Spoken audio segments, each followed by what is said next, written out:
కేంద్ర బడ్జెట్లో తెలంగాణతో పాటు అనేక రాష్ట్రాల పేర్లు ప్రస్తావించలేదని బీజేపీ ఎమ్మెల్యే పాయల్ శంకర్ అన్నారు. అలానే ఆయా రాష్ట్రాలకు అన్యాయం చేసినట్లు కాదని తెలిపారు.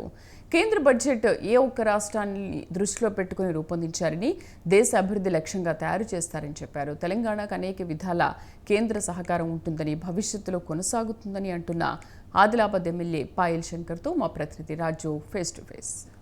బీజేపీ ఎమ్మెల్యే పాయల్ శంకర్ గారు ఉన్నారు. సరే, ఏం చెప్పబోతా ఉన్నారు? ఒకవైపు కేంద్రం తెలంగాణకు బడ్జెట్ విషయంలో అన్యాయం చేసిందంటూ కూడా ఏకగ్రీవ తీర్మానాన్ని సభ ఆమోదించింది. ఈ రాష్ట్రంలో జరుగుతున్నటువంటి కేంద్ర ప్రభుత్వం ఇచ్చినటువంటి అభివృద్ధి కార్యక్రమాల మీద కూడా ప్రభుత్వం చర్చ చేయాలి. ఎన్నికల సమయంలో కాంగ్రెస్ పార్టీ ఇచ్చినటువంటి హామీలను నెరవేర్చలేనటువంటి పరిస్థితుల్లో ఉన్నది కాబట్టి ఆ నెపాన్ని కేంద్ర ప్రభుత్వం మీద నెట్టాలన్న ఒక దురుద్దేశంతోనే ఈరోజు శాసనసభలో తీర్మానం చేశారు. ఏ ఆంధ్రప్రదేశ్ రాష్ట్రానికైతే 15,000 కోట్ల రూపాయలు ఇచ్చిందని ఈరోజు ఈ రాష్ట్రంలో ఉన్నటువంటి పెద్దలు మాట్లాడుతూ ఉన్నారు, అదే తెలంగాణ రాష్ట్రానికి సంబంధించినటువంటి కూడా 26,000 కోట్ల పైచలకు ఈరోజు రీజనల్ రింగ్ రోడ్డుకు కేటాయించినటువంటి విషయాన్ని మర్చిపోతున్నారు. 80,000 కోట్ల రూపాయలు ఇప్పటికీ ఆన్ గోయింగ్ వర్క్స్ కేంద్ర ప్రభుత్వం ఇచ్చినటువంటి ఈ తెలంగాణ రాష్ట్రంలో నడుస్తున్నాయి. గడిచిన 10 సంవత్సరాలలో 10 లక్షల కోట్ల రూపాయలు ఇచ్చి తెలంగాణ అభివృద్ధికి అన్ని రకాలుగా సహకరించింది.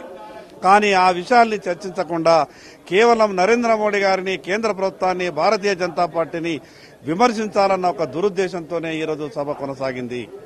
రాష్ట్ర ముఖ్యమంత్రి గారు మాట్లాడినప్పుడల్లా మేము చెప్పినాం, ముఖ్యమంత్రి గారు ఈ రాష్ట్రం గురించి, ఈ రాష్ట్రం అన్ని విధాలుగా బాగుండాలనంటే ఒక రాష్ట్ర ముఖ్యమంత్రిగా మీరు మాట్లాడేటటువంటి మాటలు సరియైనవి కావు.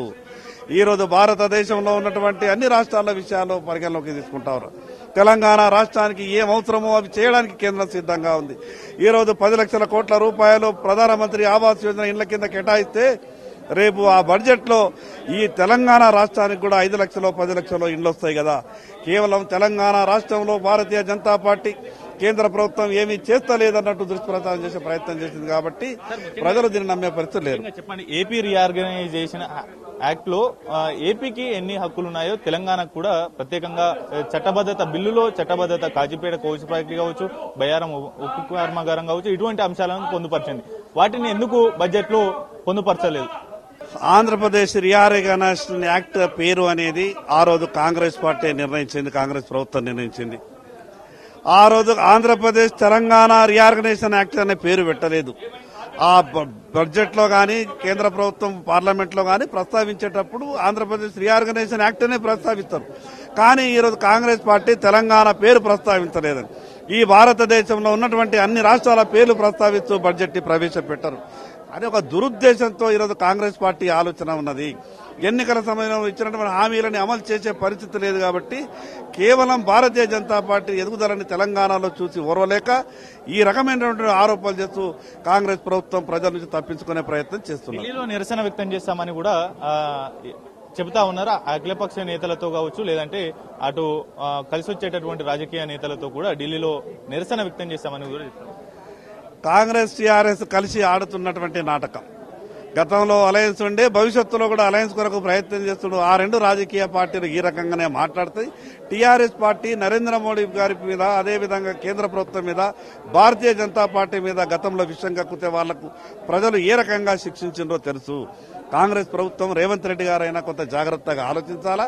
కేంద్ర ప్రభుత్వం మీద మాట్లాడేటప్పుడు కేంద్ర ప్రభుత్వం 1కి 4 సార్లు ఆలోచించే ఎన్నో మంచి పనులు చేస్తున్నది కాబట్టి కొంత మంచిగా ఆలోచించి ప్రభుత్వం మీద మాట్లాడే ప్రయత్నం చేయాలి. ఇంకోటి ఫైనల్ గా రాష్ట్రంలో బీజేపీకి 8 సీట్లు రాష్ట్ర ప్రజలు ఇస్తే కేంద్రంలో ఉన్నటువంటి కేంద్ర బీజేపీ సర్కార్ రాష్ట్రానికి బడ్జెట్ విషయంలో గాడిద గుడ్డే ఇచ్చింది అనేట్టు కూడా ఇటు తెలంగాణలో ఉన్నటువంటి రాష్ట్ర జిల్లాల్లో కావచ్చు, గ్రేటర్ హైదరాబాద్ పరిధిలో ఫ్లెక్సీలు వెలిశాయి సార్. దీని గురించి ఏమైనా వివరణ సార్?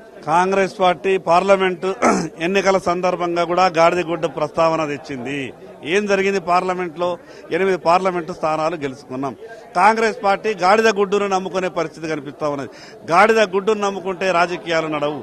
గాడిద గుడ్డును నమ్మితే తెలంగాణ రాష్ట్రం అభివృద్ధి కాదు.